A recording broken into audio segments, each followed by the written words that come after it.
preps rollout of world's first variable compression engine. Infiniti's new variable compression engine can change the stroke length of the pistons. When the next generation Infiniti QX50 crossover arrives next year as a 2019 model, it will be powered by a 2.0-liter turbocharged four-cylinder engine, introducing a technology never seen before in a regular production vehicle: variable compression. Under development at Nissan for 20 years, the variable compression, turbo, VCT engine, has a device that changes the distance the pistons travel in their cylinders by as much as 6 mm, or about a quarter of an inch. It and number 39 is an idea that automakers, such as Saab, and engine developers, including AVL, have tried to perfect over the years. The reason: varying the compression ratio has the potential to offer dramatic improvements in power and efficiency. Shinichi Kiga, Nissan and number 39's chief powertrain engineer, says Infiniti and number 39's VCT engine is expected to deliver a combined city highway EPA-rated fuel economy gain of 27% over the QX50's and number 39's outgoing 3.7-liter V6. The VCT engine is rated at 268 horsepower and 288 pound-feet of torque. Kiga says the 2019 QX50 will reach 60 miles per hour, almost 1 second faster than its four-cylinder competitors. Infiniti last week allowed a few reporters to drive early pilot-build 2019 QX50s at the company and number 39's test track here. The VCT and number 39's power and refinement were impressive. The technology works in such a manner to make it invisible to the driver. There are no buttons to press, no switches to turn, and no strange noises, vibrations or sounds, just smooth, abundant power and a pleasing, performance-tinged growl from under the hood. Homogeneous charge compression ignition, HCCI, has been a goal of many automakers for several years. The reason? It and number 39's a kind of thermodynamics holy grail in the auto industry. Using the heat of the pistons in all of today and number 39's automotive internal combustion engines travel the same distance up and down in the cylinder, regardless of speed and vehicle load. The pistons are connected to rods that are mounted to the crankshaft. The engine and number 39's compression ratio is fixed and is determined by the amount of space above the pistons when they are at the top of their travel. The smaller the space above the pistons, the higher the compression ratio and the greater the engine and number 39's power output. The Infiniti engine and number 39's layout is the first major change to the system in more than a century. The pistons in the VCT engine are connected to rods that are attached to one end of an elliptic device Nissan calls a multilink. The multilink is mounted on the crankshaft where the connecting rods normally go. The other end of the multilink has a short rod that is connected to a shaft. An electrically controlled actuator twists the shaft, causing the multilink to tilt up or down slightly. When the end of the multilink closest to the piston is tilted up, the piston travels to the top of the cylinder. That is high compression mode, 14.1.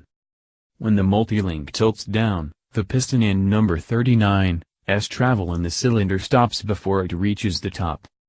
This lowers the compression ratio to 8.1, but because the turbocharger kicks in at the same time, the engine and number 39's power output increases. The turbocharger pressurizes each cylinder with a denser mixture of fuel and air, which increases power. Variable compression solves the age-old problem of compromise, says analyst Dave Sullivan of Auto Pacific, a consulting firm. Automakers have the task of meeting increasing emissions regulations and tightening fuel economy standards while consumers want more power. They have to dial down the compression to make everyone happy. Infiniti and number 39's product lineup will be leaner than usual this winter as Nissan and number 39's premium brand prepares for two new crossovers. At the end of August, Infiniti halted production of two of its core Nissan and number 39's variable compression engine should appease the enthusiasts as well as those concerned with fuel economy. Kiga said Nissan has long known that its multi-link mechanical system of varying piston travel would not just work but also be robust enough for a production engine. The reason for the 20-year gestation is that engine control technology was not yet advanced enough to manage the complex system. Control technologies helped us accelerate the development, Kiga said. The engine uses nearly all the advanced technologies found in today in number 39's production engines. In addition to the turbocharger, the VCT has both port and direct fuel injection, variable valve timing and a cooling system with 4 circuits. All of these systems provide inputs to the engine and number 39's computer, which runs a fast-spinning electric motor that operates the actuator arm that changes the piston travel. The VCT adds cost but is less expensive than a diesel engine. The VCT engine, Kiga says, is about 10% more expensive to produce than a regular 2.0-liter turbo 4-cylinder engine. And although the VCT has more moving parts than other turbocharged, 4-cylinder engines, Kiga says it produces less friction. One reason is because the piston travels straight up and down in the cylinder, eliminating side forces that cause friction. Infiniti has taken the wraps off a mildly refreshed 2018 QX80, giving the flagship SUV a few updates inside and out. The biggest visual changes are the slightly revised front and rear fascias. The current QX50, with its 3.7-liter V6 engine, has a EPA fuel economy rating of 17 miles per gallon city, 24 highway and 20 combined. When the new QX50 goes on sale, the combined fuel economy should be around 26 miles per gallon, about what a diesel-powered vehicle of the same size would achieve, but without a lot of the emissions system complexity. The VCT engine will be the only one offered in the QX50, and it will be available with just one transmission, a continuously variable automatic. Although the Infiniti VCT engine appears to be a significant advancement of the internal combustion engine, it may not have a huge impact, as governments around the world crack down on internal combustion engines and as automakers gear up to sell electrified vehicles. The 2.0-liter turbo has essentially replaced the 3.5-liter V6.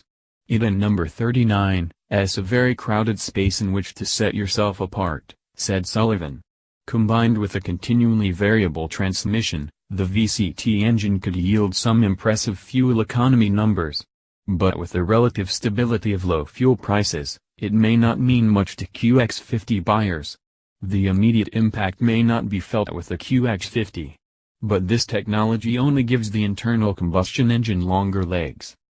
While the VCT and number 39's performance and refinement in the test QX50s were outstanding, perhaps the downside for potential buyers is that the engine requires premium gasoline, which was averaging $3.09 per gallon, according to AAA, 52 cents more per gallon than regular.